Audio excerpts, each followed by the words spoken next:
Hey everyone! Today is Tuesday! Yay, Tuesday! We're almost halfway through the week. I'm excited because I have one more day of this. It's really hot. I just went outside to get the mail, and guess what? My whole hand here is all sweaty and it feels really gross and I don't like it and it's really hot and I want to go home. Oh wait, I am home. I want to go to the doctor and get it off. Anyway, today is Tuesday. So we've had Sunday, Monday, Tuesday. Tomorrow will be Wednesday, Thursday, Friday, Saturday, Sunday. So Sunday, Monday, Tuesday. We're almost halfway through the week. Right here tomorrow we'll be halfway through the week. Wednesday. So anyway, Tuesday, and I just put my marker down. Tuesday, can I get it off? Yes, I can. June 9th. A 9 looks like a balloon floating on a stick. So it's a loop and a line. A loop and a line. Ready?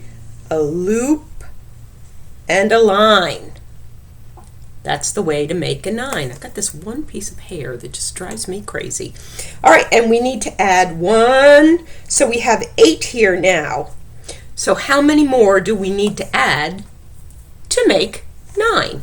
Well, we're going to add 1 more. So 8 plus 1 is equal to 9.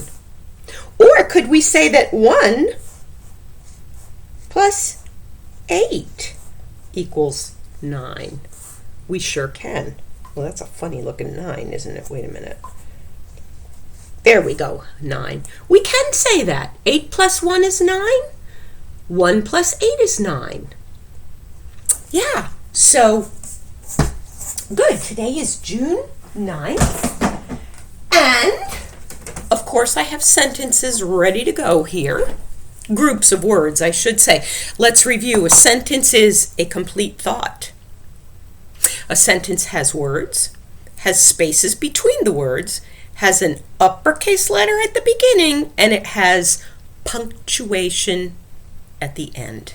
Okay, so let's read our first group of words. What is the weather today? What is the weather today? What do you think? Is that a sentence? Well, let's look. Is it a complete thought? What is the weather today? Yeah, I want to know. Does it have words? Yes, it does. 1, 2, 3, 4, 5. Remember I told you yesterday when I don't have enough line here, I have to drop down to the next line. So that's what that is. 1, 2, 3, 4, 5 words. Does it have spaces between the words? 1, 2, 3, 4. Yes, it does. Does it begin with an uppercase? Yes, it does. What? A capital W or an uppercase W. Does it have punctuation at the end? Aha! No, it does not. Now, we know that punctuation is 3 different things. A question mark, a period, and an exclamation or an excited mark. So let's read this as a question. What is the weather today? Or as a statement. So it would get a period. What is the weather today? What is the weather today? Is that going to help me? No. How about let's read it as an exclamation mark. What is the weather today? I'm still doing it. Okay. Then the last one. What is the weather today? I'm asking a question. So I need to put a question mark. Now remember, when you ask a question, it means it needs an answer. So when you raise your hand and you tell me, Miss Patty, I have a question, and you tell me, I have a new bicycle, is that a question? No, it's really a statement or an exclamation, an excited. You might be really excited about your new bicycle. I sure would be if I had a new bicycle, but I do like my Pearly Made bicycle that I do have. So, a question requires an answer. So what is the weather today? Well, now I'm going to answer that question. It is sunny and hot. Did that answer the question? Is it a complete thought? Yes, it is. Does it have words? Yep. 1, it is sunny and hot. So 1, 2, 3, 4, 5. I could have put a bigger space in there. So 5 words and 1, 2, 3, 4 spaces. It is sunny and hot. Am I excited about sunny and hot? I'm excited about sunny, but I'm not excited about hot. So I'm just going to put a period there. Because I like it sunny, but I don't like it this hot. All right, next one. And I rubbed one of the words part way out. So let me just stick that little N back in there. Okay? I want to jump in a pool. Is it a complete thought? Yes, it is. I want to jump in a pool. Does it have words? 1, 2, 3, 4, 5, 6, 7. Remember, it has 7 words. I didn't have enough room here, so I had to drop down to the next line.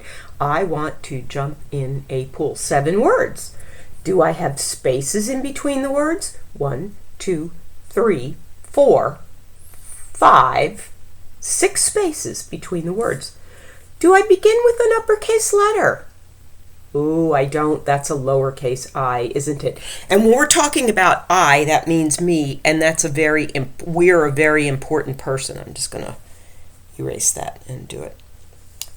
And so when we say I, it's always an uppercase, and it's definitely always an uppercase at the beginning of a sentence. I want to jump in a pool. Does it have punctuation? Yes, it does. It has an excited mark. So I'm not going to say this, I want to jump in a pool. I'm going to say, I want to jump in the pool. Because I'm excited about jumping in a pool, although I can't jump too far because I still can't get my hand wet. So it's not going to be as exciting as it would be if I just jumped in the pool.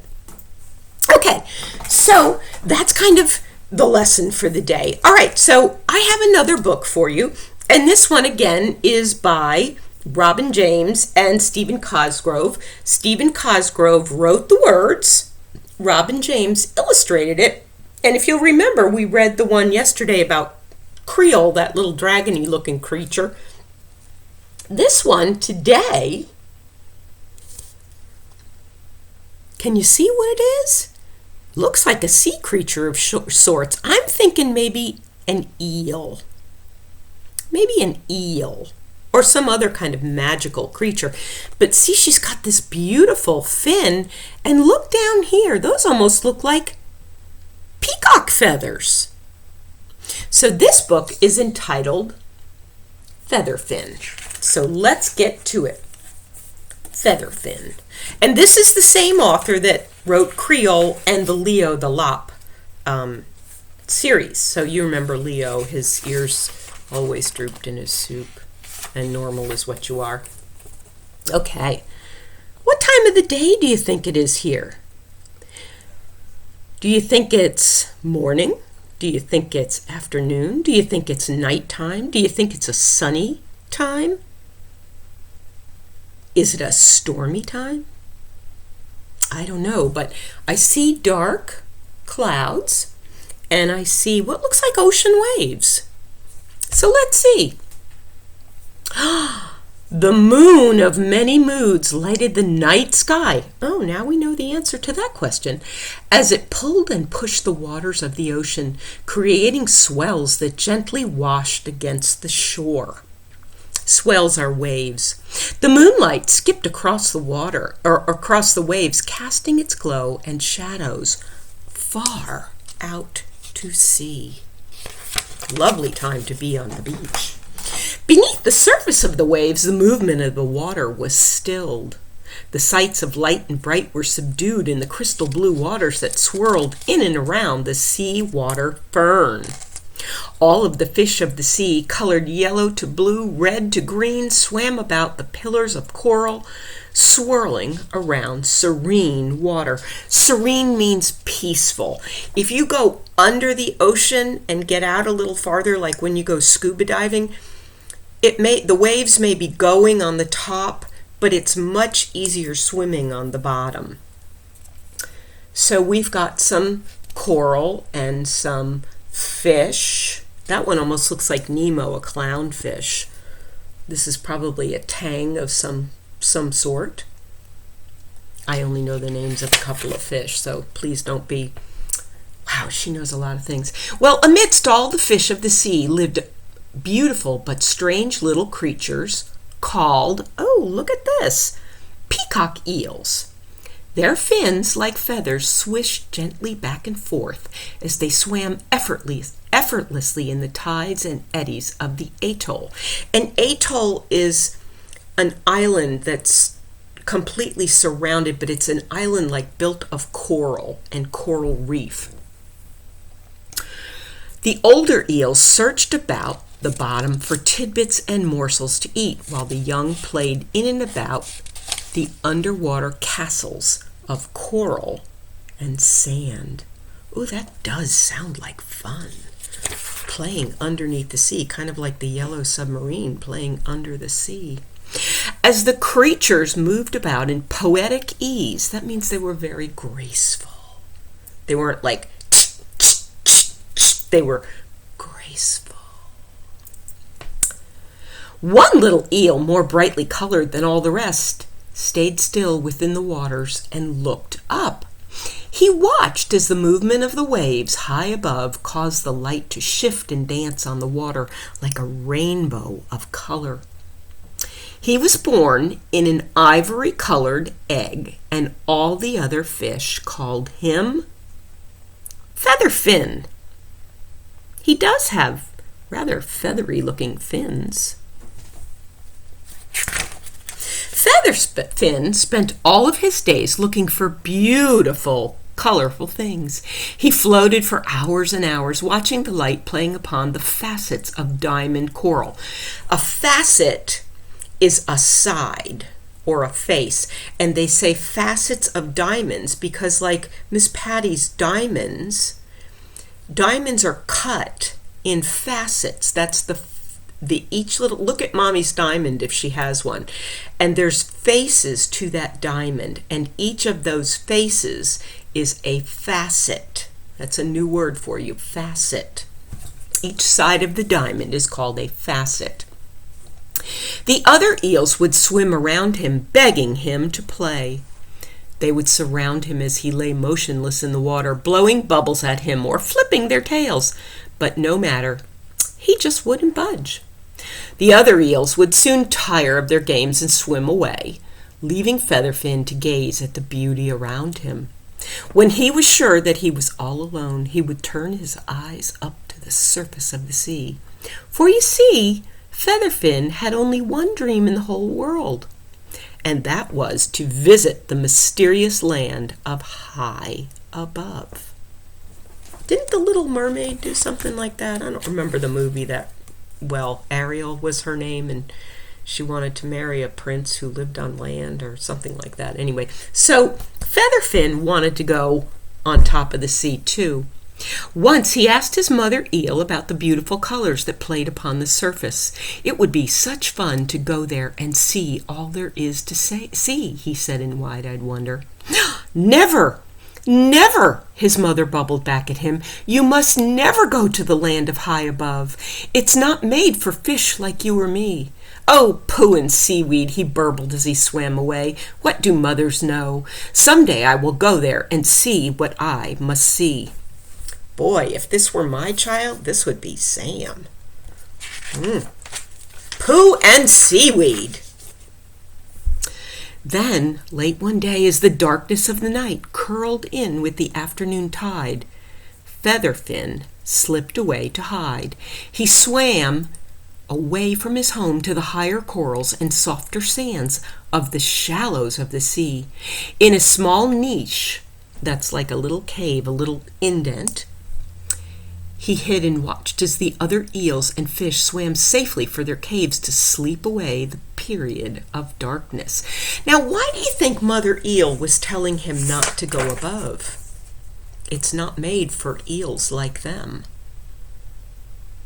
What do eels need? Water. Yeah, they need water. Yeah, and there's not a lot of water out there. You know what I'm saying? Or up here. We breathe air. They get the air from the water. We don't. Well, he waited, and when the nighttime was almost gone, just before the first light of dawn, he began swimming higher and higher. The silvery light of high above beckoned to him as he fluttered his feathery fins, struggling to climb up to the surface. Beckoned means called. I'm calling to you. He's really, really curious. The waves broke about him as Featherfin popped to the surface of the sea. There before him he saw for the first time the golden sands of a beach. Then, just as he sighed in wonder at it all, a wave larger than all the rest picked him up like a leaf and gently washed him onto the shore. Featherfin was amazed at all the beauty around him. There were gently waving palm trees, like the chicka chicka boom boom tree. There were gently waving palm trees, softly sighing in the offshore breeze, and at the edge of the sand, brightly colored flowers in all the colors of the rainbow. Of course, he had never before heard the rustling of the wind, nor the bell-like crashing of the waves on the shore, and the sound was like music to his ears. That's music to my ears. I love it.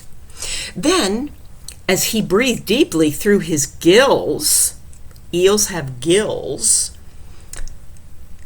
he suddenly tasted what was to him the terrible, unbreathable air of high above.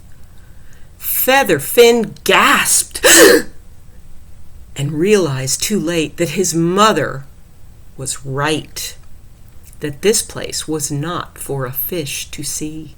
He struggled and flipped and flopped, trying to get back into the water, but to no avail. He couldn't do it. There he lay on the sand, panting, wishing that he never left the safety of the sea.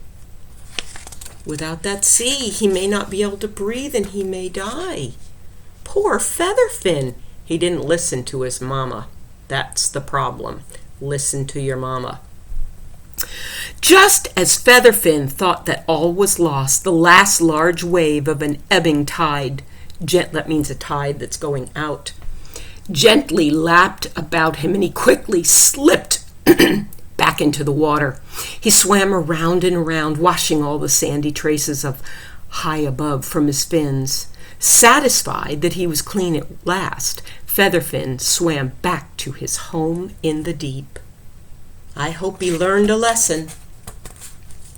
From that day on and forevermore, the little peacock eel stayed and played with the other fish at the bottom of the sea. He played bubble up and bubble down, and never once did he dream of the land of high above. Sometimes when mamas and grandmas and daddies and grandpas and teachers tell you, don't do that, they're telling you for your own safety. Featherfin learned that. For if you're looking for an adventure and your parents have told you no, dream of an eel called Featherfin and all of the things he came to know. Listen to your mother. Listen to your father. So that's my story today. It's a cute one. Cute little guy, but it has a good message behind it, especially when you're small. When you get big, like my boys, who are probably about the same ages as some of your mommies and daddies, you can ask your mommies and daddies for advice, but you tend not to listen as much. And did I do that to my mommy and daddy? Absolutely, because we're adults now, and we expect to be able to live on our own. But sometimes, like when Sam wants to buy a new car, he will call his dad. Sometimes when they have a question about something educational or a book that we read, they will ask me. Sometimes if they want to know about buying a house, what's my opinion?